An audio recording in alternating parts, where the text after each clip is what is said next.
राम हनु सुग्रीव सुडी गर्व गवात वीर महानी कोडिन्य ज्ञानव मुक्ति पयान तुम गिरिवंदो धरिया।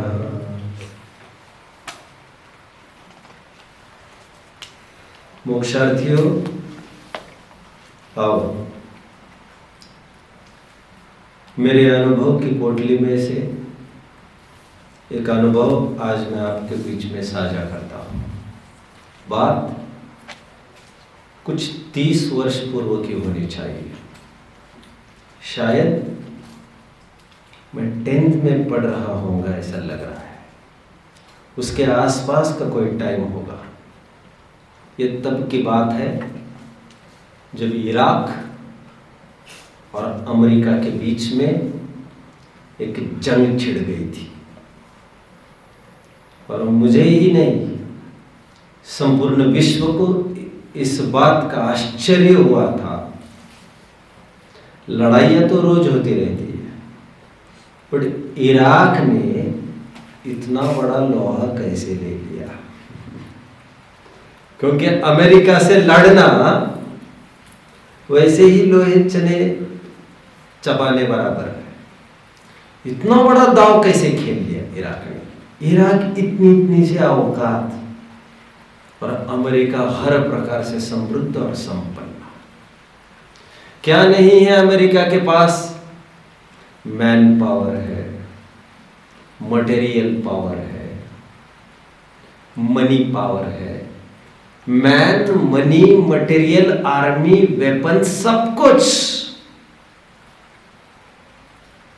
और पॉलिटिकल होल्ड भी, अप्रूवल भी नेबरिंग कंट्रीज से, क्योंकि अधिकांश रूप से सपोर्टर अमेरिका के ही निकलेंगे। और उस समय में अखबारों में फ्रंट पेज पर यही हेडलाइन पढ़ने को मिलती थी, this is a war between, not a war really, this is a quarrel between a mosquito and an elephant। कितने जन मेरी बात को यहां तक समझ रहे? शाबाश, मजा आ गया। मुझे याद आता है मल्लिकार्जुन सर इसे पढ़ा रहे थे मतलब कोई चैप्टर नहीं था। ये बता रहे थे, कुछ सिनेरियो बता रहे थे, पॉलिटिकल, जियोपॉलिटिकल टेंशन पर थोड़ी सी बात कर रहे थे। और इस बात के कहते समय, उसी समय उनकी दाई तरफ से खिड़की में से एक मधुमक्खी गुनगुनाती हुई आ गई। उनके हाथ में एक हिस्ट्री की बुक थी जिससे वो पढ़ा रहे थे। मल्लिकार्जुन सर ने उस मधुमक्खी को देखकर जोर से उसको हिट किया अपने हाथ के बुक से और उसको जमीन पर दबा दिया। जमीन पर दबा दिया मतलब केवल जैसे बैटिंग से स्ट्रोक करते वैसे उसको नीचे की तरफ दबा दिया। आपने देखा होगा जब भी ऐसा होता है, मधुमक्खी नीचे जाने पर बहुत देर उठ नहीं सकते। आपने देखा है, बहुत जोर का झटका उसको लग जाए, मार पड़ जाए। और उन्होंने वैसा किया, वो नीचे वही जाकर बैठ गई थोड़ी देर, और उतने में उन्होंने उसे टैम कर दिया, कुचल दिया, खत्म कर दिया। बहुत अच्छी भाषा में मसल दिया, मिनटों का काम था। मैं यहाँ पर कोई दया का पाठ पढ़ाने बैठा भी नहीं हूँ। जब प्रसंग पढ़ेगा तब तो मैं बताऊंगा ही। और दया का पाठ उन्होंने ही नहीं पढ़ा होगा जीवन में, वे हमको दया का पाठ क्या पढ़ाते हैं? तो एक जीव की भी हिंसा करना कोई एथिक्स के अंतर्गत तो नहीं आ सकता। और ये विरोधी हिंसा भी नहीं थी, उन्हें उन पर कोई अटैक भी नहीं हुआ था डायरेक्ट उसका। एनीवे, मैं ये कहने नहीं बैठा हूं। फिर उन्होंने इस बात को कहा स्ट्रेस देकर, जैसे इसके हालत है, बोले बच्चों, मधुमक्खी की ऐसी औकात तो इराक लेके बैठा है और फालतू में भौ भौ कर रहा है हाथी के सामने। अब उसे पता ही नहीं है वो किसे चैलेंज दे रहा है। कोई औकात नहीं, और जबरन जांग ठोकने में क्या लग रहा है। बस वह प्रसंग आज बरबस मुझे बार बार याद आने लगे बच्चों। कहा राजा भोज, कहा गंगू तेली, मोक्षार्थी रामचंद्र जी की कोई औकात नहीं थी। आपको सुनने में थोड़ा हार्श लग रहा होगा, बुरा लग रहा होगा। रावण के सामने रामचंद्र जी कोई हस्ती नहीं थी। रामचंद्र जी के पास ना कोई ऐसा वेपन था, ना कोई आर्मी थी, ना धन दौलत थी, ना समृद्धि थी, ना संपन्नता थी, ना लोग का अप्रूवल था उनके पास, ना कोई बहुत बड़ा साम्राज्य था, ना मैन पावर थी, ना मटेरियल पावर थी, ना मनी पावर थी। इसे सिद्ध करने के लिए मैं एक शानदार आधार देता हूं आपको। रावण अर्धचक्री था, 2 म्लेच्छ और 1 आर्यखंड का मालिक। चक्रवर्ती से आधी प्रॉपर्टी उसे होती है। चक्रवर्ती 9 निधि 14 रत्न का मालिक होता है। बराबर उसके आधा इसके पास सब कुछ वैभव हुआ करता है। अभी 3 खंड का राजा, उसके अधीन 16,000 मुकुटधारी राजा हुआ करते हैं बच्चों। कितने? आपको एक सैंपल दे रहा हूं रामचंद्र जी की औकात समझने के लिए, शारीरिक ताकत की औकात। 16,000 मुकुटधारी राजा रावण के अधीनस्थ थे। हर एक अर्धचक्री के रहते। चक्रवर्ती के अधीनस्थ 32,000 मुकुटधारी राजा हुआ करते हैं। समझ में आता है बच्चों? और उनके अधीनस्थ उनकी प्रजाएं, केवल राजा की बात कर रहा हूं, छोटे मोटे प्रोविंस के। उन 16,000 राजाओं में से एक राजा दशरथ था और एक राजा जनक था। कितने जनों का औकात समझ में आ रही है अभी?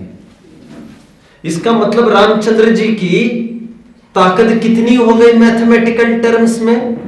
1/16,000। Am I right? 1/16,000 ये उनकी स्ट्रेंथ थी। किसकी? दशरथ की। और रावण की ताकत दशरथ से कितने गुना ज्यादा माननी चाहिए? 16,000 गुना। दशरथ वत 16,000 राजा उसकी चाकरी करते थे, चाकरी रावण की। तो राम की तो कोई हैसियत ही नहीं थी बच्चों। ये तो आप अभी तो मान रहे हो। कितने जन मुझे फॉलो कर रहे हो बच्चों? और एक महत्वपूर्ण बात मुझे बता देना बहुत जरूरी लग रहा है before entering in the arena of Ramayan. Ramayan की युद्ध भूमि में उतरने के पहले, उस समर का सामना करने के पूर्व में थोड़ी बात और कहना चाहता हूं। रामायण मैंने कथा अभी चालू की नहीं है, वैसे कल नाते रिश्तेदारियों के ही थोड़े से वृक्ष दिखाए हैं मैंने। रावण की थोड़ी सी ताकत और मैं आपको बता दूं। रावण का मूल निवास कहां का था बच्चों? लंका। लंका का तात्पर्य क्या जब पूछा जाए तो आम आदमी लंका के बारे में बेखबर है। मैं आज आपको लंका के बारे में थोड़ी सी बात बताता हूं, 10 मिनट। कुछ लोग ये कहते हैं लंका मतलब प्रिवेलिंग आज का श्रीलंका, जो बेसिकली सिलोन हुआ करता था। आपको पता होना चाहिए अंग्रेजों ने भारत के साथ साथ 200-200 देशों पर राज्य किया है। जैसे शिकंजे में भारत को कसा था यहां पर, साथ साथ वहां पर भी कसा था श्रीलंका को। अंगड़ाइयां लेते हुए अपनी शिकंजे से परे कर दिया पहले भारत ने। भारत को देखकर अफ्रीका जग गया। उससे पहले श्रीलंका को भी ख्याल में आ गया भारत ने ऐसे किया तो हम क्यों नहीं कर सकते। 1972 में उन्होंने फ्रीडम अचीव किया और ब्रिटिशर्स को भागना पड़ा सिलोन को छोड़कर। 1972 के बाद सिलोन का नामकरण श्रीलंका के रूप में हो गया। खैर ये इतिहास मेरा पार्ट नहीं है। अधिकांश जन ये समझते हैं लंका मतलब वो श्रीलंका की बात है। राम का सेतु कुछ दिखाया जाता है और बनावटी बातें सब की जाती है। मैं ये नहीं कह रहा हूं समुद्र के नीचे कुछ भी नहीं होगा, होगा कुछ, लेकिन उतना होना मात्र वो राम का सेतु है और बंदरों ने उसे बनाया, ये तो सिद्ध नहीं होता ना। कितने जन मुझे फॉलो कर रहे हैं? स्पाइडरमैन सीरियल आप लोगों ने देखी होगी बच्चों, नहीं देखी होगी तो बहुत अच्छा, जितना मैं कह रहा हूं उतना ही समझ लीजिए। स्पाइडरमैन, सुपरमैन, ही मैन, ऐसे सीरियल्स चल चुके हैं और उसी की तर्ज पर अभी शक्तिमान चल पड़ा था थोड़े टाइम पहले। स्पाइडरमैन जो सीरियल चली काफी टाइम तक, वो न्यूयॉर्क सिटी की पूरी शूटिंग है उसमें। न्यूयॉर्क ये शहर वास्तविक है, काल्पनिक नहीं है, लेकिन न्यूयॉर्क यह शहर वास्तविक और अकाल्पनिक होने मात्र से स्पाइडरमैन की वास्तविकता सिद्ध नहीं हो जाती। वो वहां पर कुछ कंस्ट्रक्शन दिख रहा है समुद्र के नीचे, इसका मतलब ये नहीं हुआ कि उसको हम राम सेतु कहना चालू करें और किसी बंदरों ने यहां से वहां तक जाने के लिए पत्थरों की रचना की होगी। साफ गलत, साफ गलत। खैर लौट आओ, मैं तो आपको ये कह रहा हूं रावण की ताकत देखिए। अच्छा, बात ऐसी भी नहीं है कि राम के पास कुछ नहीं था, राम के पास भी दैवी उसके अपने 4 रत्न थे, हल, गदा, रत्नमाला और मूसल। हिंदू संस्कृति वाल्मीकि का रामायण जब मैं पढ़ने गया तो वहां पर मुझे 2 हथियार तो मिले, मूसल और हल तो मिला। रत्नमाला का उल्लेख वहां नहीं है, गदा का भी उल्लेख वहां नहीं है। खैर रामचंद्र जी के पास जो भी कुछ है आज है तो खिलौने ही उनके पास। खिलौने का तात्पर्य समझ रहे बच्चों? गदा है उनके पास। गदा किसे कहते जानते हो? तुम आओ मेरे पास तो मैं तुम्हें दिखाता हूं। अब मैं तुम्हारे पास आना जरूरी है उसके लिए, लेकिन रावण के पास ये सब फिजूल खिलौनों की जरूरत नहीं थी। रावण के पास शस्त्र ही नहीं थे, अस्त्र भी थे। शस्त्र और अस्त्र का फर्क समझ में आता है बच्चों? तलवार है, शस्त्र है, फेंक कर नहीं मारा जा सकता। आप समझ रहे हैं? उसकी रेंज कन्फाइंड, रेस्ट्रिक्टेड है, तुम्हें वहां पर आना पड़ेगा। तलवार है, वो अपने सीमित दायरे में काम करेगा। बम है, ये अस्त्र है। आप समझ रहे हैं मेरी बात को? छोटे मोटे अस्त्र तो भाला फाला है जो यहां से वहां तक फेंके जा सकते हैं और दूर की पेरीफेरी का शत्रु को ट्रैप किया जा सकता है। रावण सुदर्शन चक्र लेके बैठा है यहां पर बैठकर वहां का आदमी हिला सकता है, हिलाने की भी जरूरत नहीं है उसको, वो केवल उसको घुमाने की भी काम ना करे जितने में उथल पुथल मचने लगती है। बहुत धारदार हथियार लेके बैठा है रावण। और एक बात समझ लीजिए, रावण को पक्का विश्वास था इस बात का। मैं भाषा पर थोड़ा नियंत्रण दे रहा हूं, अदब से बात कर रहा हूं, नहीं तो मैं ये बात करता राम क्या यहां पर कोई भी नहीं आ सकता सीता को लेने। रावण को इसकी पुख्ती खबर थी, विश्वास था, क्योंकि जानते हो अब लंका कहाँ है, वो मैं आपको थोड़ी देर में बता रहा हूं। खैर मैंने आपको पहली बात बताई, जिसे दुनिया सिलोन श्रीलंका के नाम से बुलाती है वो रावण की लंका नहीं है। दूसरी संभावना वैज्ञानिकों ने यहां तक की है, मध्य प्रदेश में अनूपपुर डिस्ट्रिक्ट में अमरकंटक एक हिंदू का बहुत बड़ा पिलग्रिम है बच्चों, अमरकंटक। उस अमरकंटक के शिखर पर इसके बाद अमरकंटक के चक्रे काटना हिंदू लोग अभी बंद कर देंगे। उस अमरकंटक के मामले में यह भ्रम फैलाया जा रहा है कि इसी के पर्वत पर लंका नगरी हुआ करती थी। 2, कुछ विद्वानों का यह कहना है कि लंका नगरी आसाम में रही है, whereas कुछ विद्वानों का कहना है जो मलय द्वीप है वही लंका है।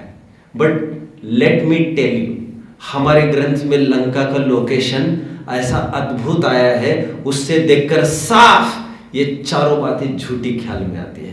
ना ही श्रीलंका, ना ही मलयद्वीप, ना ही तुम्हारा अमरकंटक और ना ही किसी आसाम में, तो लंका लवण समुद्र में स्थित होने की बात आई है बच्चों। जम्बू द्वीप, जम्बू द्वीप के बाहर लवण समुद्र। आपको याद आ रहा है बच्चों, इस तरफ 1,00,000 योजन और इस तरफ 1,00,000 योजन। लवण समुद्र के बीचों बीच जब समय आएगा विशेष चर्चा कर लेंगे बच्चों। लवण समुद्र में 48 अंतर्द्वीप है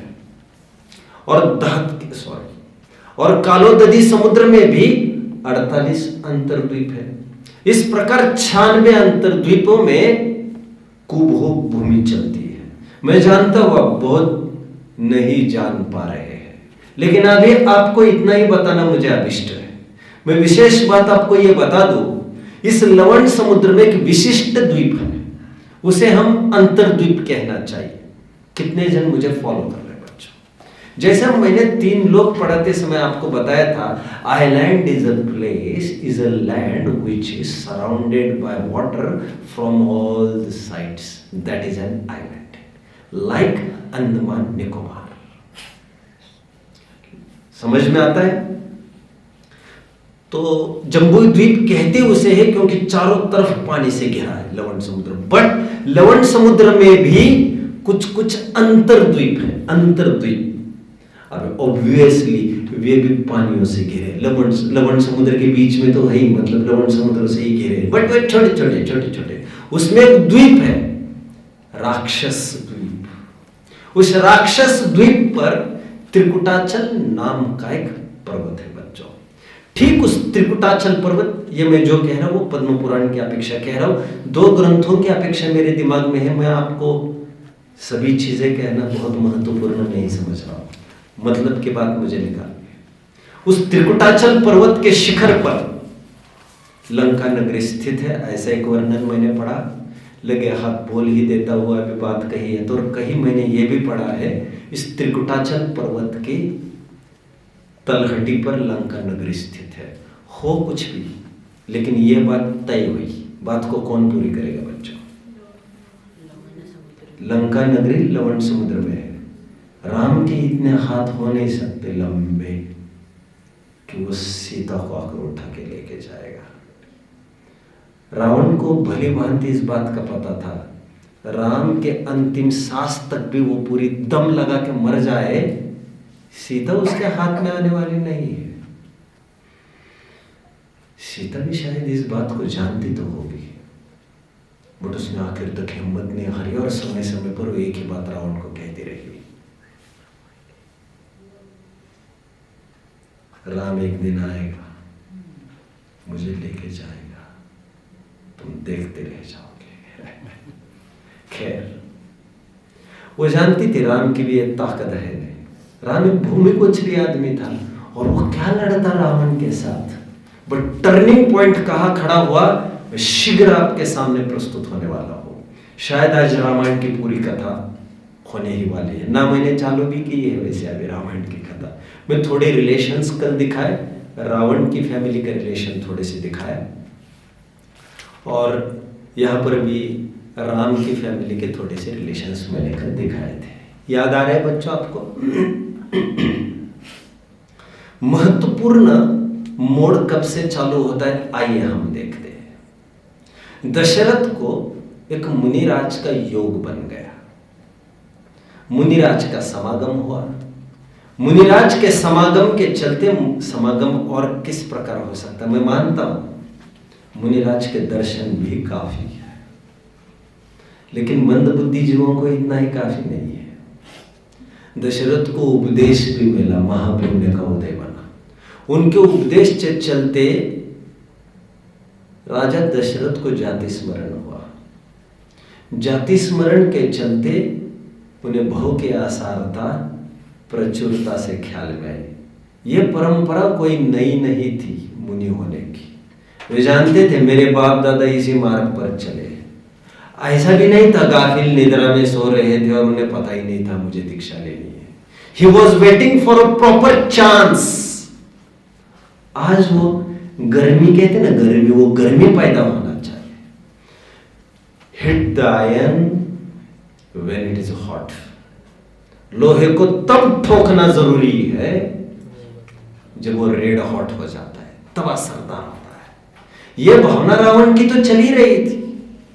भाई भी छोड़ के चला गया था दीक्षा लेकर, लेकिन आज वो अवसर आ गया था और दशरथ विरक्ति के मूड में आ गए। जैसे ही विरक्ति के मूड में आ गए, घर पर उन्होंने आकर अपनी धर्म पत्नियों को अपने विचार को साझा करते हुए कहा कि कल मैं यहां से सूरज का उदय होगा और मेरे जीवन की एक नई प्रभात होगी। अब जानते हैं बच्चों, मुनि दशा को ब्राह्मणों में एक द्विज नाम होता है, सुना है? द्विज, द्विज नहीं सुना? पर्टिकुलर संस्कार होने पर ब्राह्मण को द्विज कहते। द्विज, द्विज का अर्थ होता है दूसरा जन्म। अक्सर हमने देखा है जो भी कोई मुनि दीक्षा लेते हैं तो दूसरा नाम उसको दिया जाता है। आपने देखा होगा, जैसे आर्यन जी दीक्षा लेंगे तो उनको नाम दिया जाएगा फलाना जी। नाम इसीलिए बदलते हैं शायद क्योंकि नाम के साथ इनका मोह भी न सताए, लोगों को भी इनकी तरफ देखकर मोह न सताए। अरे ये वही अरहंत है, अरे क्या अरहंत कैसे चल रहा है, कोई पीठ पर वैसे ही थाप न मार दे जैसे कल तक मारता था, यह अरहंत नहीं है। अभी नाम बदलने का तात्पर्य पूरा हमारा काम ही बदल दिया है अभी हमने। एनीवे, एक प्रकार से दूसरा जन्म होता है ये। तो जैसे उन्होंने बात को साझा की और तो कोई तकलीफ नहीं थी, लेकिन घर में सबसे विरक्त भरत जी थे और कब से एप्लीकेशन लगाकर उन्होंने छोड़ दी थी कि मुझे दीक्षा की एप्लीकेशन मेरी ग्रैंट की जाए। भरत जी घर में वैरागी जो कहते हैं वो भरतेश चक्रवर्ती की ही बात हो, ऐसी बात नहीं है। और वैसे आपको पता होना चाहिए इन भरत जी का भी दूसरा नाम अर्ध चक्रवर्ती रखा गया था। एनीवे, भरत जी घर में वैरागी के नाम पर आपको ये भरत पहले दिखने चाहिए, वो क्यों, क्या, कैसे, कल। भरत जी ज्यादा विरक्त थे और वे उतावले थे दीक्षा लेने के लिए। अब कई ये सोचने लग गई मैं तो दोनों तरफ से मारी जाऊंगी, पुत्र भी हाथ से गया और पति भी हाथ से गया। पिता को तो वही छोड़ के आए हैं हम मायके में, अभी जो भी हमारी एसेट है, धरोहर संपत्ति है हमारी ससुराल में, वो या तो पति है या तो पुत्र है। अब दोनों दीक्षा लेने को उद्यत है, अब हम क्या करें? मेरे पति का दीक्षा लेना जायज भी है और मेरे रोकने से रुकने भी नहीं वाले हैं क्योंकि इन तीनों ने अनुमति दे दी है, मेरे लिए ये क्यों रुकेंगे? लेकिन मैं मेरे पुत्र की तो बात कर ही सकती हूँ। तो उन्होंने दशरथ, अच्छे से ध्यान देना बच्चों जो मैं कह रहा हूं, हमारे जैन पुराण में कैकेयी को विलन के रोल में नहीं दिखाया गया है, ना ही कैकेयी ने मांग की है रामचंद्र जी को वनवास में भेजने की, क्योंकि कैकेयी का जितना समय रामचंद्र जी के साथ गया था उतना समय उनका किसी भी पुत्रों के साथ नहीं गया था। यह वह जमाना था जहां पर अपने और पराये का भेद ही नहीं हुआ करता था। यह वह जमाना था जब रामचंद्र जी का विशेष पालन पोषण परवरिश संस्कार, उनका उत्थान, ये सब कैकेयी ने ही किया था। पुराण पढ़कर आपको पता चला। रामचंद्र जी के बारे में उनका कुछ कहना ही नहीं था, बट उनको इतना ही कहना था कि भरत जी को कैसे रोका जाए दीक्षा से, कैसे रोका जाए, कैसे रोका जाए, कैसे रोका जाए, कैसे रोका जाए। चतुर तो खूब थी कैकेयी, इतनी चतुर थी बच्चों, एक बार युद्ध में फंसे थे दशरथ। कैकेयी केवल हाथों में चूड़ियां ही नहीं पहनती थी, समय आने पर तलवार भी चमकाना जानती थी। एक बार हारी बाजी को दशरथ ने, जो बाजी लगभग हार चुके थे, कैकेयी ने अपने मस्तक बल का प्रयोग करते हुए और सारथी का रूप धारण करके रथ कुछ इस कदर चलाया कि उन्होंने जीत हासिल कर दी। और सारथी का काम केवल टांगा चलाना ही नहीं होता है, उसको प्रमोट करना भी होता है, एनकरेज करना भी होता है। जानते हो आप, मैंने कई दफे कहा है, यह लड़ाई दुर्योधन और अर्जुन के बीच की नहीं थी। मैं कुरुक्षेत्र में पहुंच गया हूं, ये मैं जानता हूं। ये लड़ाई कृष्ण के बीच में अभी मेरा विस्मरण हो गया, वेरी सॉरी। काश आपके पास बहुत प्रबुद्ध विद्वान होता है। मैं कर्ण के सारथी का नाम भूल रहा हूं, कोई बता सकता है कर्ण के सारथी का नाम? अभी तक मेरे दिमाग में घूम रहा था, छोड़ दीजिए। यह लड़ाई अर्जुन और दुर्योधन के बीच में तो थी नहीं। दुर्योधन के कहा पासंग में खड़ा रहता, कर्ण के पासंग में दुर्योधन कहाँ खड़ा रहता। मूल लड़ाई कर्ण और अर्जुन की थी। शल्य, गुड, शल्य नाम था, शल्य। और कर्ण की धमनियों में वही खून बह रहा है जो खून युधिष्ठिर और अर्जुन की धमनियों में बह रहा है, क्योंकि माँ बाप की ये पहली संतान है कर्ण। इस बात को आपको नहीं भूलना चाहिए।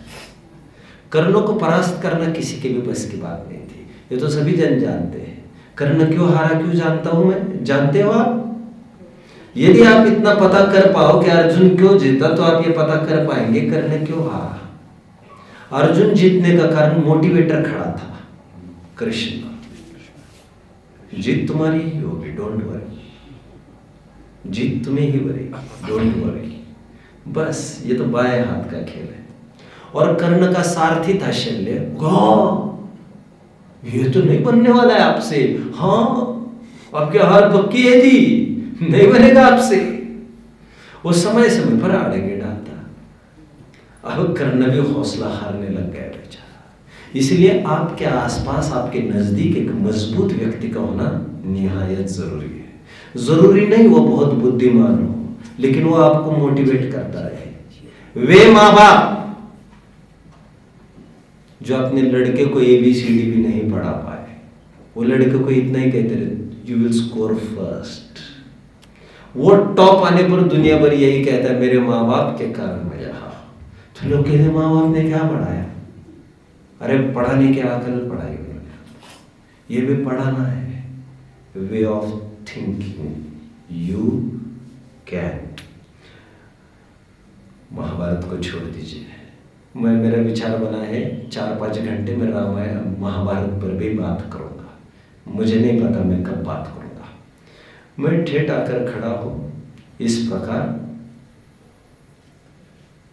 कई के भी बड़े उपकार थे दशरथ, और दशरथ जिस दिन मैच जीत गए थे, मैन ऑफ द मैच का खिताब कई को मिला था। कब होगा दशरथ के हाथ में? उस दिन रात में घर पर आकर दशरथ ने पूछा था कई को, आपको क्या चाहिए जी?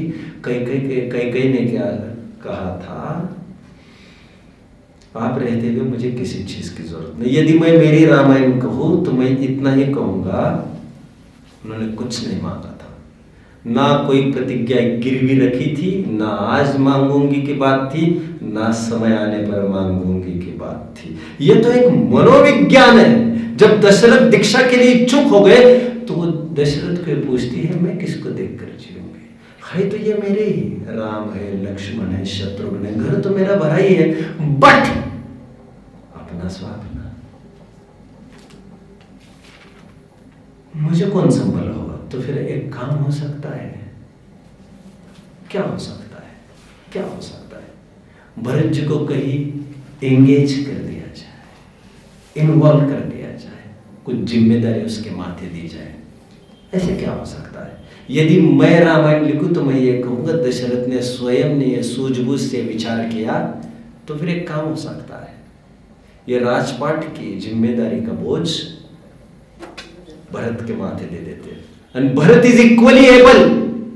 उसके एबिलिटी पर प्रश्न चिन्ह इसलिए नहीं करना चाहिए। इससे बढ़कर आप और क्या उम्मीद करते हैं? रामचंद्र जी का अनुपस्थिति में सिंहासन को छुए बिना भी वे राज करते रहे और बाल विवाह का नहीं हुआ उनका।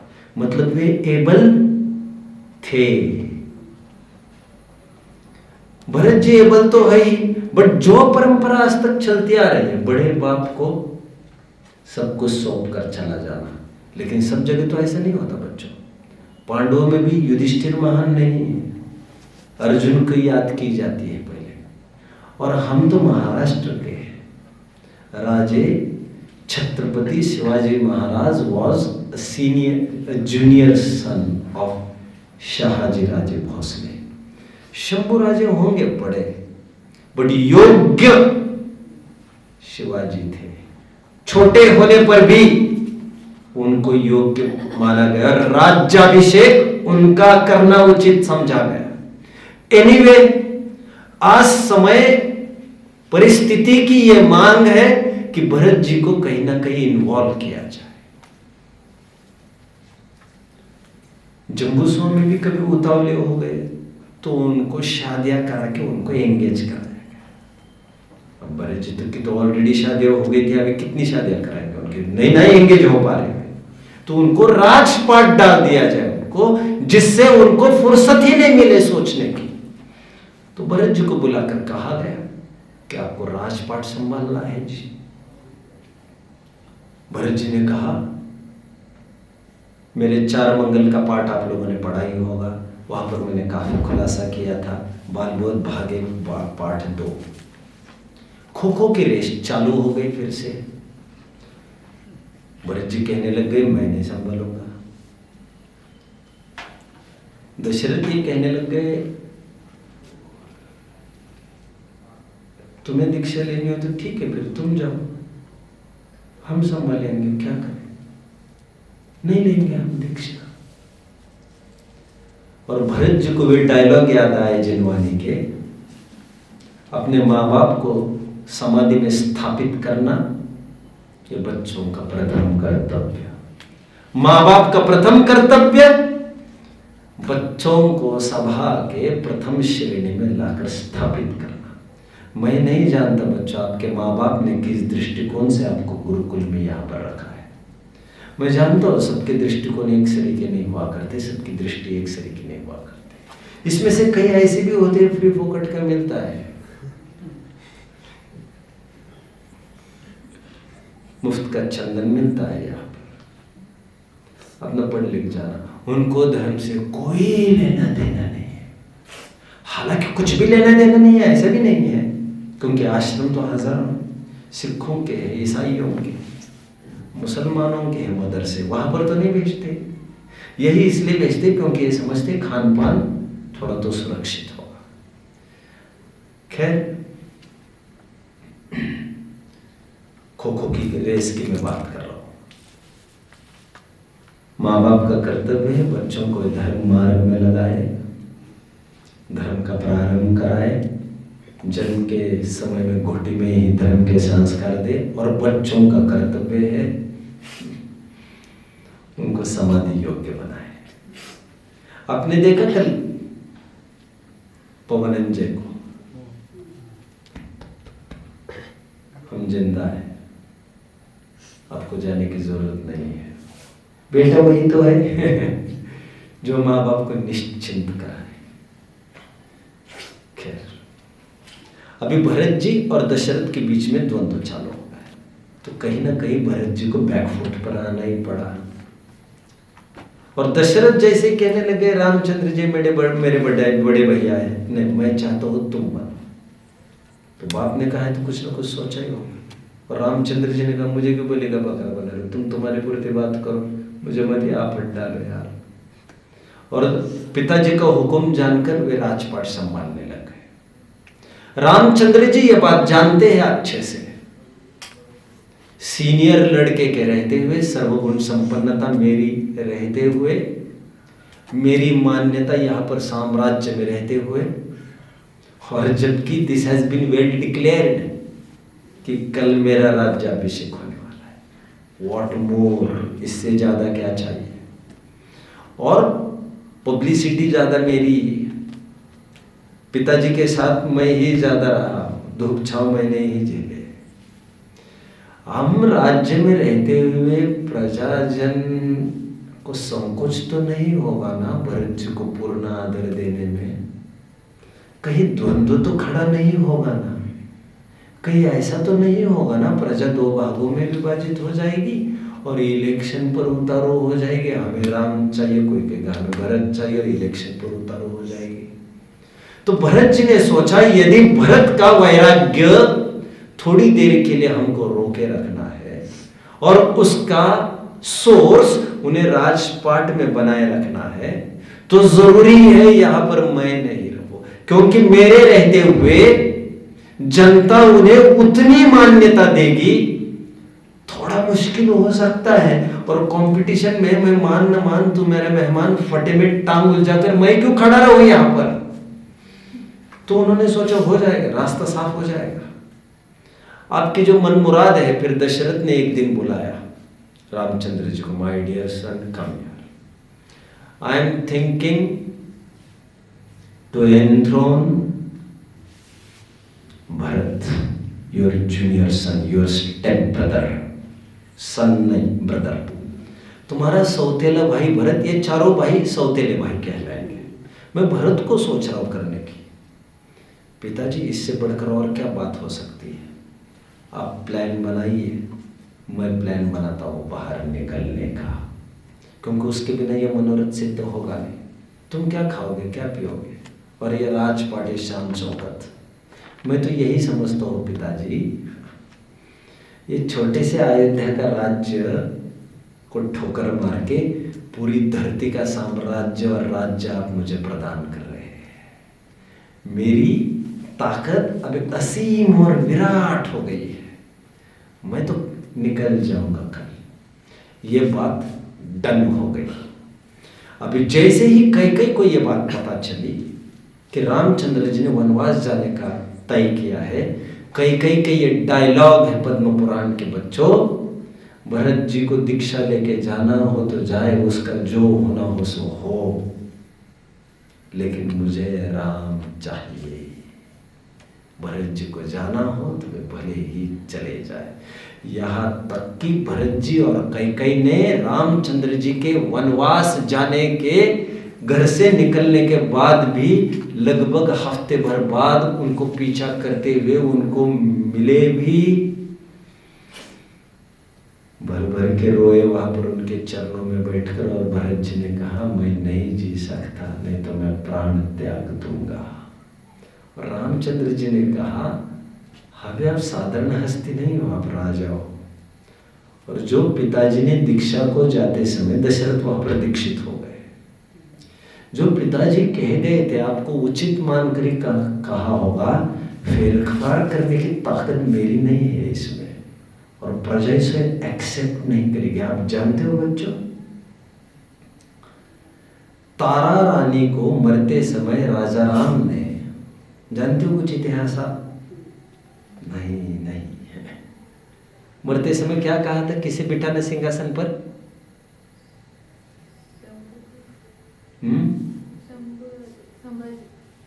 नहीं, वो औरंगजेब की कस्टडी में कौन रखा गया था, बहुत सालों तक था?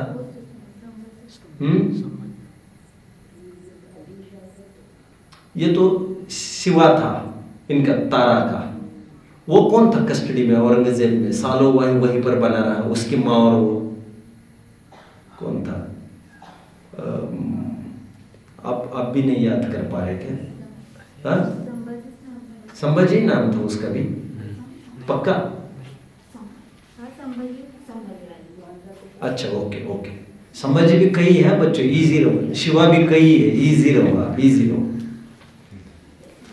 एनीवे, मरते समय वो नाम किसी और का कह गए थे, और तारा रानी ने अपने दिमाग से लगाया कि नहीं मैं उसको करूंगा। तो पब्लिक का विरोध इस बात को लेकर हुआ था जो राजा राम कह गए थे।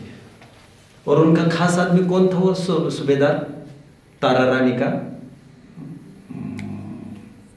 दोनों में से एक जन था, जो उसे ये सीक्रेट पता था कि राजा राम कह गए हैं वो संभाजी राजा होगा। उन्हीं के सामने मरते समय कहा था। और तारा रानी ने बाहर में ये बोल दिया कि राजा राम ने जाते समय ये बोला है। तारा रानी कौन समझते हो बच्चों? ये शिवाजी महाराज की बहू, समझ रहे? एक आगे की पीढ़ी की मैं बात कर रहा हूं। अभी आपको इतिहास पढ़ना पड़ेगा बच्चों। खैर, मुझे भी बहुत इंटरेस्ट नहीं है बताने में ये, क्योंकि मुझे भी बहुत याद नहीं आ रहा है। नाम वाम याद आते तब तो बात भी कुछ और होती, लेकिन इस बात को लेकर डिस्प्यूट होता है। मरते समय जिसका नाम कहा था उन्होंने, उसी को बनाए रखना चाहिए, ऐसे लोक में मान्यता होती है। तो उन्होंने कहा ये हो नहीं सकता चेंज, भरत जी ही एम्पायर को संभालेंगे। तो भरत जी को वहाँ से फिर से पीछे कर दिया गया। आइए अपने प्रकरण पर। इस विधि से रामचंद्र जी का वनवास का सफर प्रारंभ हो गया। मूल में यह बात बन गई। अब जब वनवास का डिक्लेरेशन हुआ तो रामचंद्र जी का ये निर्णय था वनवास जाने का। बट सीता इस बात को कैसे मानती? जहां आप वहां मैं। भारतीय संस्कृति की ये नारी क्या कार्येषु मंत्री वचनेषु दासी भोज्येषु माता शयनेषु रंभा धर्मानुकूला क्षमया धरित्री षड्भी गुणे कुल तारिणी स्यात्। महिला के विवाहिता के 6 गुण होने चाहिए। पति के साथ कैसी बात करके करे, कैसे आदर सम्मान करे, कैसा भोजन कराए, और उसमें इंपॉर्टेंट चीज है क्षमया धरित्री, धरती समान क्षमाशील हो और धर्मानुरूप। और पहले तो धर्मानुरूप मतलब लौकिक धर्म निभाए, जैसे हमारे पति की समझ है वैसे हमारी समझ है। हमें ज़्यादा अकल नहीं है जी, जो हमारे पति ने सोचे वो ठीक ही सोचा होगा। मेरे बाप ने जो भी कुछ सोचा समझा है इन्हें योग्य ही सोचा होगा। वैसे मैं हमेशा कहता हूँ, मेरा पति पर प्रश्न चिन्ह खड़ा करके मैं मेरे बाप पर प्रश्न चिन्ह खड़ा नहीं कर सकती। मेरा पति खराब है का अर्थ क्या है मालूम? तुम्हारा बाप खराब है, तुम्हारा बाप का चॉइस है, वो तुम्हारा बाप को होना चाहिए थी पहले। आप समझ रहे हैं बच्चों? उसका कोई प्रश्न नहीं है अपने पति के प्रति, कोई शिकायत नहीं है सीता को। सीता पीछे पीछे चल गई रामचंद्र जी के। और पुराणों में बलभद्र का और नारायण का अगाध प्रेम कहा है। अगाध, इस भूतल पर आपसी प्रेम के रूप में नारायण का और बलभद्र का प्रेम अटूट माना जाता है। इस प्रकार ये तीनों जन निकल चुके। जाते समय का एक प्रसंग मैं आपको चलो कल ही बता देता हूँ, आज मैं कहानी पूरी करता हूँ। ये तीनों वनवास के लिए निकले हैं बच्चों। अभी एक टर्निंग पॉइंट की तरफ ध्यान दीजिए। रामायण कहाँ से चालू होती, इतने मात्र में कोई आपत्ति नहीं आई थी इनको। एक बार की बात है, रामचंद्र जी दंडक आरण्य में घूमते घूमते एक पेड़ पर उन्होंने चमचमाती हीरे की तलवार देखी। और ये तलवार अजीब थी, ऐसी तलवार उन्होंने जीवन में कभी देखी नहीं थी। ये काल्पनिक है क्या? ये है क्या चीज? यह था सूर्यहास खड्ग। इस तलवार का नाम सूर्यहास था। 12 वर्ष के अगाध तपश्चरण के फलस्वरूप यह तलवार प्राप्त हुई थी। ये लक्ष्मण नहीं जानते थे। लक्ष्मण ने केवल लटकती हुई देखी, कुतूहल से पास में बढ़े और उन्होंने उसको छुआ और हाथ में ले लिया। इसका मतलब उनको ताकत थी, नहीं तो किसी की भी चीज किसी को नहीं मिलती। न्याय ये कहता है किसी की भी चीज किसी को कभी नहीं मिलती, उसको गांठ का पुण्य होना जरूरी है। जैसे ही उनके हाथ में वो तलवार आई, उनको लगा ये तो अद्भुत कोई चीज है, इसकी धार तो क्या गजब की होगी। उन्होंने एक कुतूहलवश उसको चलाया। अक्सर लोग पूछते हैं संकल्पी हिंसा क्या होती है, और सम्यक दृष्टि जीव संकल्पी हिंसा कैसे कर सकता है? तो आइए मैं आपको दिखा देता हूँ। समय समय पर मैं आपको बता सकूंगा, जरूरी नहीं है आज का प्रसंग आना जरूरी था। यह कोई विरोधी हिंसा भी नहीं है, लेकिन यह संकल्पी हिंसा है। और उन्होंने धार को चलाने के लिए जैसे ही ऐसा किया, उस दिन मैं ये बोल रहा था, उस पेड़ के तने के साथ साथ वे देखते गर्दन भी छट गई, खून बहने लग गया तलवार से भी, उस तने से भी। तब उनको ख्याल में, ओह, इसमें कोई तपस्वी तप कर रहा था। ये और कोई नहीं था बच्चों, ये था वही शंभु कुमार, शंभुक जिसे कल तक मैं कह रहा था वाल्मीकि के रामायण का, यह है शंभु कुमार, यह है खरदूषण का पुत्र, यह है चंद्रनखा का पुत्र। खरदूषण और चंद्रनखा की शादी हो गई थी, ये मैंने आपको बोल दिया। वे पाताल लंका में रहते थे, पाताल लंका, लंका के पास। अब रावण का भांजा मर गया। यहाँ पर आफत आनी है, बहुत बड़ा रिस्क है ये इसके पास। रामायण का मूल लड़ाई का सीन क्या है वो मैं आपको बता रहा हूं आगे। बस इतनी घटना क्या हुई कि वहां पर जो व्यंतर उसकी रक्षा करते थे, हजारों व्यंतर उस रत्न की रक्षा करते, किसके? सूर्यहास खड्ग के। वे व्यंतर तुरंत आकर प्रकट हो गए लक्ष्मण के सामने और बोले, बोल मेरे आका, आज से हम तुम्हारी सेवा करेंगे। कल तक हम उनकी सेवा करते थे, अब हम आपकी सेवा करेंगे, आपको क्या चाहिए बोलो। इस प्रकार वो सब पुण्य आ गए। जैसे उनको ख्याल में आते देर नहीं लगी कि इसने तपश्चरण के बल पर प्रकट किया था, मुझे वैसे ही मिल गया।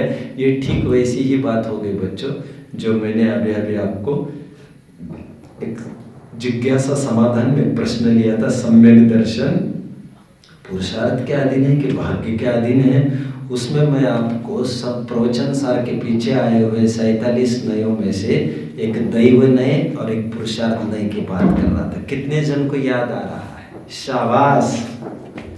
मैं जानता हूँ आप बता नहीं पाएंगे, मैं आपको पूछूंगा भी नहीं एक एक बात, शायद बता भी पाओ। हम कुछ लोग ऐसा अगर करते हैं, क्या हुआ बताओ, फिर क्या हुआ बताओ बताओ बताओ, माथा मत खुजलाओ उनका, क्योंकि जो दूध उन्होंने पिया है वो अभी अन्य जूस रूप परिणमित हो गया, वो आनंद रूप परिणमित होता है। हर बार शब्दों में आना जरूरी नहीं होता है। आग्रह नहीं रखें और सुनने वाले ज्यादा छल भी ग्रहण ना करें, दोनों प्रकार से समझना चाहिए। जिसे सुनने का आग्रह है वे आग्रह ना करें, जिसको उपेक्षा है सुनने से वे जरूर अच्छे से सुने। ठीक, कहाँ तक आया बच्चों में? जैसे ही रावण आगे लक्ष्मण तलवार लेकर निकला, अभी होना ये क्या था देखिए। उसी समय में वहां पर चंद्रनखा टिफिन लेके आ रही थी। रोजाना वो एक विजिट देती थी और वहां पर भोजन सामग्री लेके आती थी लड़के के लिए। जैसे वो वहां पर आई, उसको पता चल गया कि मेरे लड़के की हत्या हुई है और ये हत्या ताजी ताजी है, अभी अभी खून बह रहा है। उन्होंने हवा देखा, उन्होंने देख लिया गांव में को जाते हुए, उसके हाथ में खड़ग है, ये भी देख लिया। वो समझ गई यह हत्यारा है, मैं छोड़ूंगी नहीं इसे। जैसे वहां पर गई, मैं कहना नहीं चाहता, उन्हें लक्ष्मण से आकर्षण हो गया। और लक्ष्मण से पूछते हैं, मेरे से शादी करोगे क्या? लड़का गया, समझ में आता है? अपना काम बनता, क्या कहते हो, बाढ़ में जाए जाता। तो लक्ष्मण को प्रपोजल डाला इसने। लक्ष्मण ने कहा, अच्छे फंस गए हम, ना कहे तब भी ये वो समझ गई ये रिलेटेड है, माँ होगी शायद, ना कहो तब भी आफत और हाँ कहो तो आफत। तो उसने हाना करते हुए आखिर वो ना में ही बात बदल गई। अब कैसे बदल गई मैं ज़्यादा घुमाना नहीं चाहता। जो चंद्रनखा को ईगो इश्यू बन गए कि लक्ष्मण ने प्रपोजल मेरा रिजेक्ट किया, तो उसने कहा छोड़ूंगी नहीं तुम्हें, तुमने मेरे लड़के की हत्या की है, प्रपोजल में हाँ कर दो तो फिर मैं माफ कर सकती हूँ। उसने प्रपोजल एक्सेप्ट नहीं किया। उसने जाकर अपने पति को खबर सुना दी। फिर क्या था, खरदूषण और लक्ष्मण आमने सामने ललकार लिया और आज ये बीच पड़ रहा है। आप देख रहे हैं रावण को मैसेज मिल गया कि खरदूषण, क्या नाम बोला तुमने, क्या क्या इन साधारण लोगों से झगड़ा करने में मुझे क्यों बुलाया जा रहा है? लेकिन फिर भी खरदूषण याद कर रहे हैं आपको। तो रावण ने कहा ठीक है मैं भी आऊंगा। रावण पुष्पक विमान में बैठा और वो भी निकला। प्लेन निकला उसी दिशा में था बच्चों। किस दिशा में? खरदूषण के रेस्क्यू के लिए, खरदूषण की हेल्प करने के लिए निकला है ये प्लेन। क्योंकि खरदूषण और लक्ष्मण की लड़ाई चल रही है। ये प्लेन जाते जाते बीच में ही रुक गया। अनर्थ अनर्थ अनर्थ। रावण के भवांतरों के संस्कार चलते थे। विगत 9 भवों से वो सीता के जीव को अत्यधिक चाहता था। वो चाहता था ये मेरे से शादी करे, लेकिन वो बात बन नहीं पाती थी। और विमान वहीं पर रुक गया रावण का। तो उसने देखा इतनी सुंदर कन्या इस धरती पर होना, पुराने संस्कार जोर मार गए। सुंदर होना बहुत जरूरी नहीं है, संस्कार उच्च जाति क्या है तो सुंदर दिखने लगती है, जो मैं हमेशा कहता हूँ। एनीवे, रावण लड़ाई वड़ाई से भूल गया, अपना काम बनता, प्लेन लैंड हुआ वहीं पर। बोले ये कौन है? तो उसने अवलोकिनी विद्या से ये जाना, कोई विद्या सिद्ध कर चुका था। ये कैलाश पर्वत पर तपस्चरण किया था पहले कभी इसने। अभी मैं सब पूरी बीच बीच की बातें नहीं बता रहा हूँ, वो कल बताऊंगा प्रसंग आने पर। आज रामायण कंप्लीट होगी, द एंड। अवलोकिनी विद्या से उन्होंने जाना माजरा क्या है, ये लड़की कौन है, महिला है। ओ आई सी, यहाँ क्या कर रही है? बोली ये राम की पत्नी है। राम कौन है? दशरथ का लड़का। ये दशरथ कौन है? वो आपके 16,000 में से एक है, वो अयोध्या के संबंध। ओके ओके ओके, ये यहाँ क्या कर रहे हैं? वनवास पर है। ओके,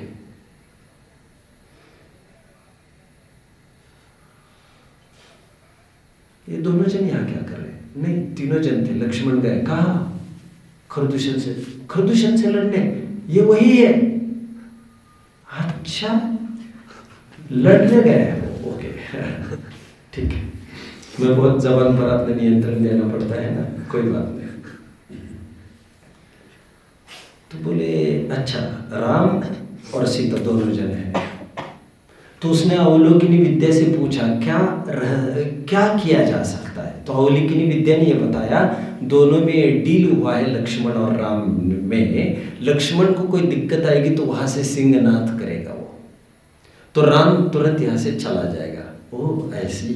तो ये रावण ने लक्ष्मण की आवाज में सिंहनाद कर दिया।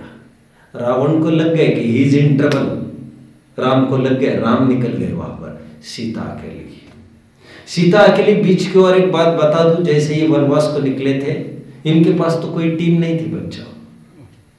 रावण ने तो खूब काफिला जमा लिया था। इनकी टीम का सबसे पहला मेंबर जटायु पक्षी। और वो भी ऐसा कि जब मुनिराज को आहार दान दिया जा रहा था, सॉरी मैं मुनिराज का नाम भूल रहा हूं, जब आहार दिया जा रहा था जंगल में मुनिराज को, तो नहीं भाई, देशभूषण कुलभूषण की यही एंट्री नहीं है अभी।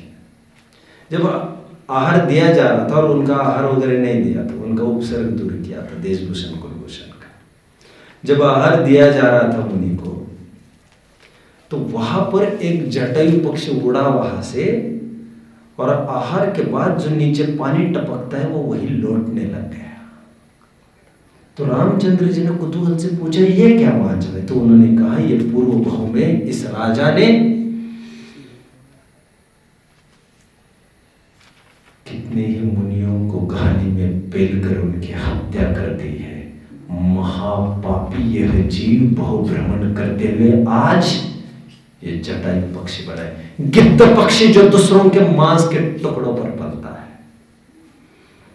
ओह, तो यह क्या कर रहा है? ही इज नो मोर अ मांसाहारी। अब वो अनुव्रती हो गया है, दैवी प्रताप इसका। तो उस दिन से रामचंद्र जी उसकी सेवा शुश्रूषा करने लग गए, अनुव्रती जानकर। जटायु को सीता की रक्षा में छोड़ गए वहां पर। जैसे ही रावण वहां पर आया, सीता को ले जाने लग गया। जटायु ने पंजे मारकर, पंख मारकर कोशिश खूब की। ये क्यों सोचते हो मैं कुछ भी नहीं कर सकता? ये क्यों सोचते हो बादल में छेद नहीं हो सकता? एक पत्थर तो बादल की ओर उछालो तो यारो। फिर देखो उसमें छेद होगा कि नहीं होगा। जटायु एक साधारण पक्षी ही था, लेकिन उसने ये नहीं सोचा मैं कुछ नहीं कर सकता। आखिर रावण भी उतर हुआ तो रावण ने उसके पंख काट डाले, जमीन पर गिर गया। जटायु अंतिम सांसें लेने लग गया। रावण जुक निकल गया विमान लेकर और पहुंच गए ठेठ लंका में। अब वो जानता था यहाँ पर रामचंद्र जी का संदेश भी नहीं आ सकता। पूरे उसकी कस्टडी में आकर खड़ा हो गया। अशोक वाटिका में उसको रखा। बीच में जाते हुए विमान में काफी बार उसको मनाने की कोशिश की, साम से, दाम से, दंड से, भेद से। रावण उसे यूज नहीं करना चाह रहा था बच्चों। रावण उसके साथ खिलवाड़ नहीं कर रहा था, न उसकी इज्जत लूट रहा था। उसको पूछ रहा था, ऑफर दे रहा था, मैं तुम्हें पट्टरानी बनाऊंगा।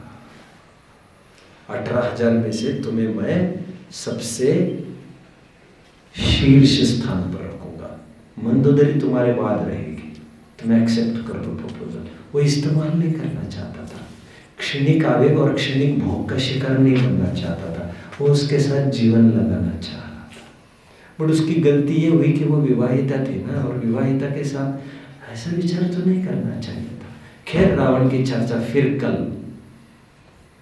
आज रामायण को ही पूरी कर देता हूं। लंका ले गया। अभी यहां पर क्या हुआ देख लीजिए।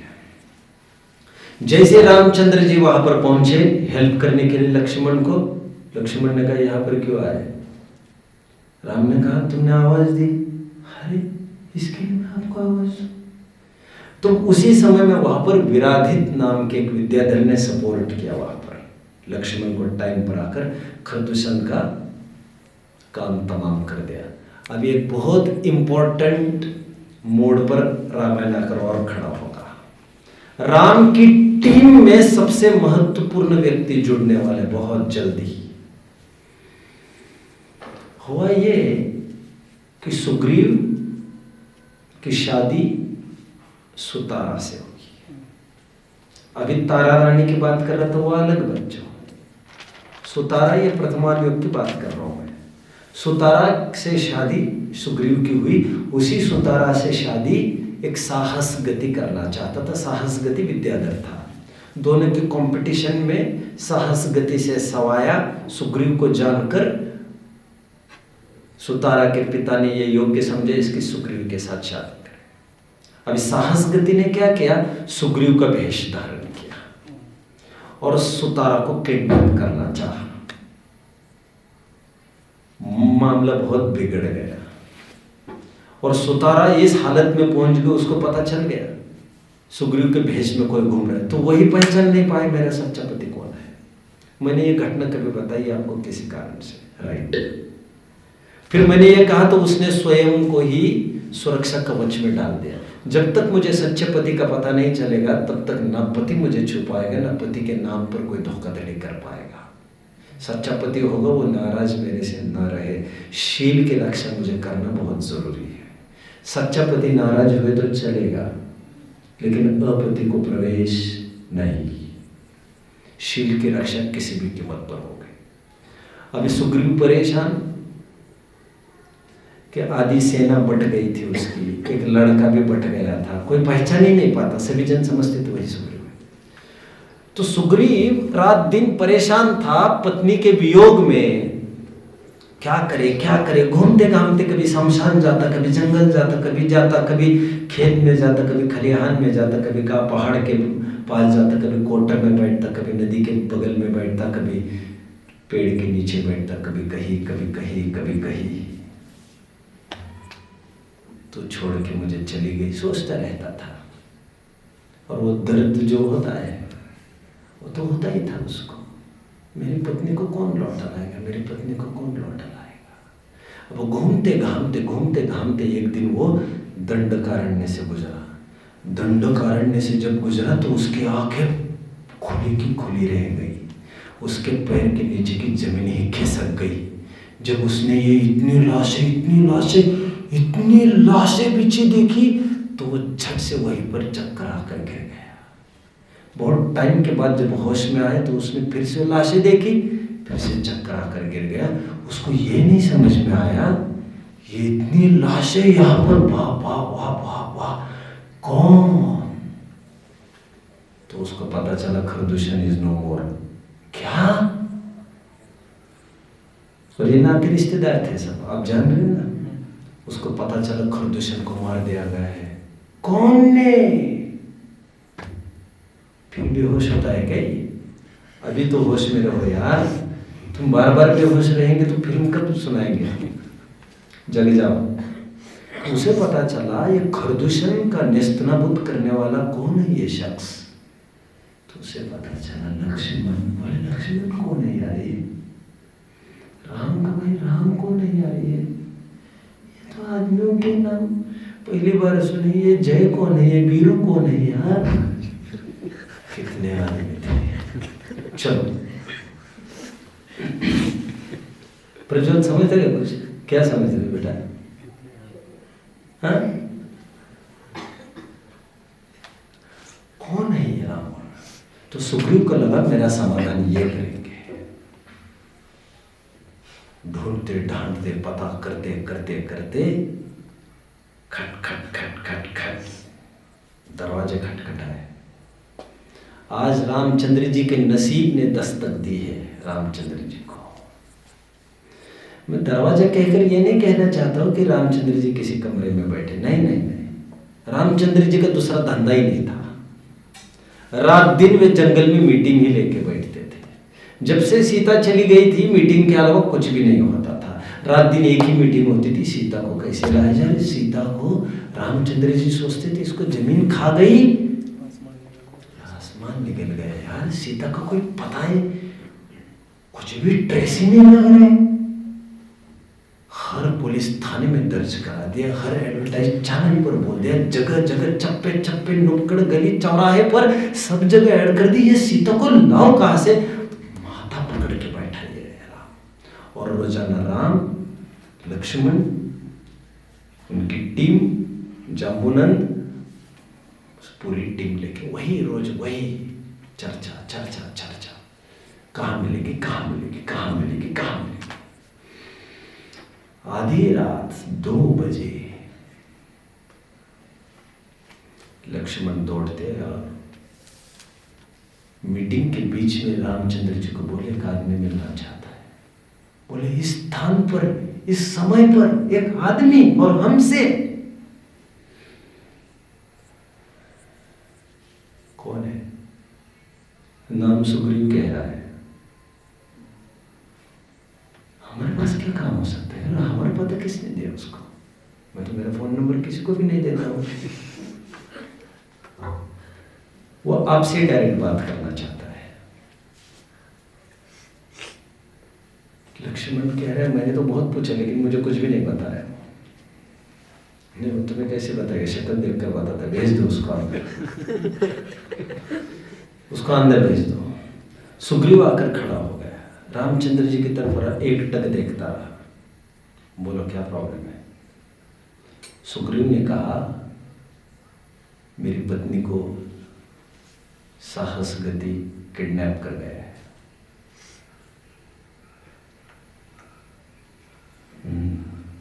रामचंद्र जी ने नहीं कहा तो मेरी भी पत्नी को किडनैप कर गया, तो मेरी भी पत्नी मिल रही थी, मैं तुम्हारा क्या करूं? ये नहीं बोला। मैं मेरी देखूंगा कि तुम्हारी देखूंगा। जा निकल जाए ऐसे। जब मैं मेरी ढूंढ के लाऊं तो मैं तुम्हारी दिखाऊंगा, और मुझे मेरी पड़ी है फिलहाल।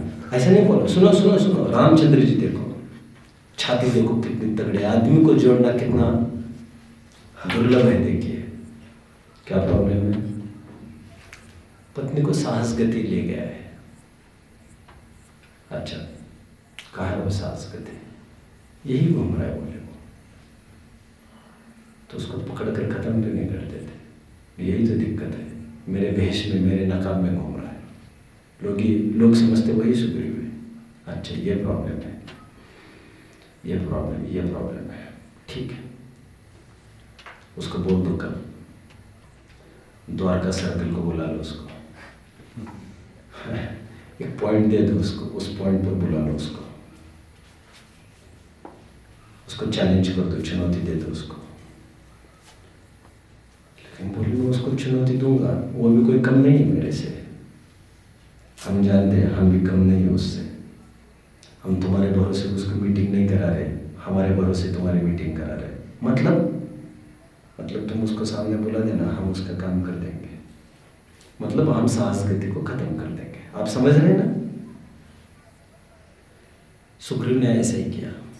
अब मैं बहुत घुमा नहीं रहा हूं बात को, और जैसा तय हुआ था काम कर दिया, साहस गति को उड़ा दिया, खत्म। जैसे इस साहस गति को हटा दिया, सुतारा रिलीज, सुग्रीव को सुतारा मिल गई। अभी आप समझ रहे होंगे सुग्रीव पर अनंत उपकार हो गए रामचंद्र जी के, और ये सबसे बड़ा मोहरा, सबसे बड़ा प्यादा, वानर वंशी का सबसे पहला खिलाड़ी रामचंद्र जी की टीम में दाखिल। यह एक अचीवमेंट हुआ था। सुग्रीव को बाद में पता चला इनकी भी यही तकलीफ है, जो रोग मुझे था वही रोग इनको है, जो समस्या मेरी थी वही इनकी पत्नी है, लेकिन इनकी प्रॉब्लम ये है इनको पता ही नहीं है कौन ले गया। अरे भाई तुम्हें आदमी पता हो तभी तो हम केस चालू करें। बोले आदमी ही पता करना है, फिर केस तो हम नहीं कर सकते।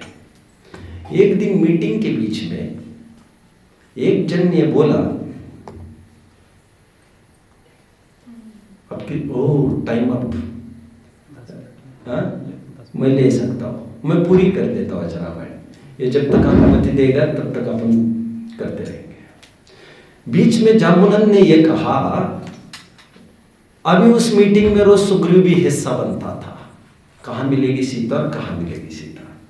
एक दिन जामुनन ने यह कहा, मंत्री था, उसने कहा मैंने ये सुना है जो कोटिशिला को उठाएगा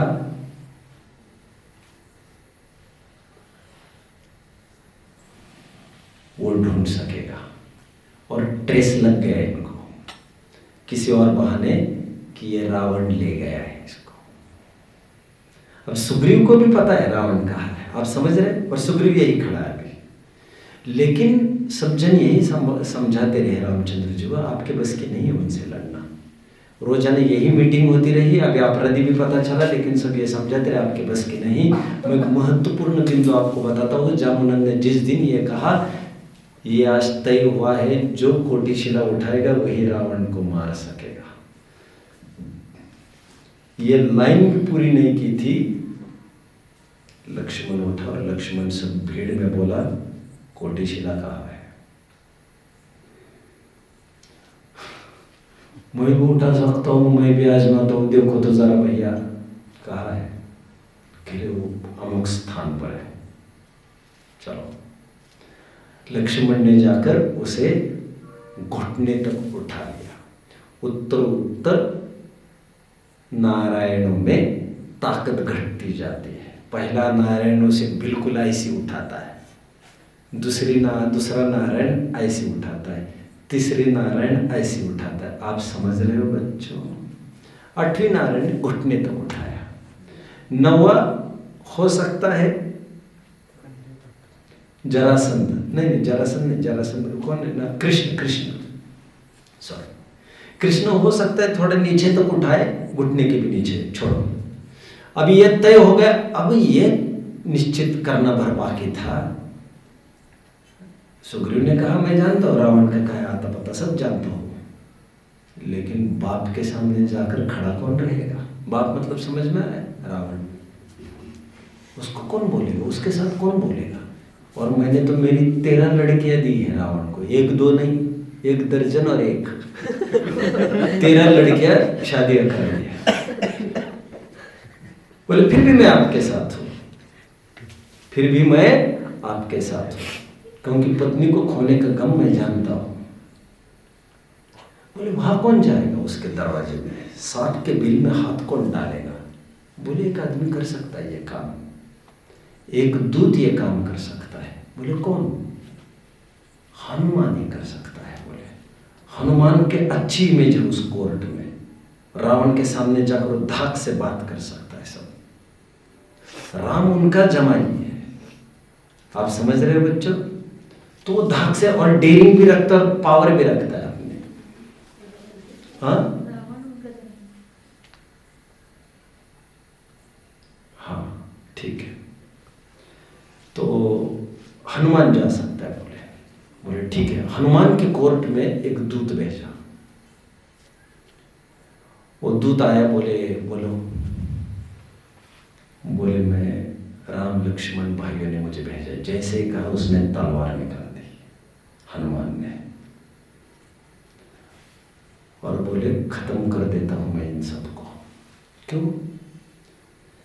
क्योंकि खरदूषण हनुमान के ससुर थे और लक्ष्मण मेरे ससुर का हत्यारा है, मैं छोड़ूंगा नहीं इनको। बोले जैसे वो कह रहे थे, जितने में दूसरे मंत्री बोले मारा होगा आपके एक ससुर को उन्होंने, लेकिन दूसरे ससुर को आपके उन्होंने ही बचाए, सुग्रीव के वे काम आए।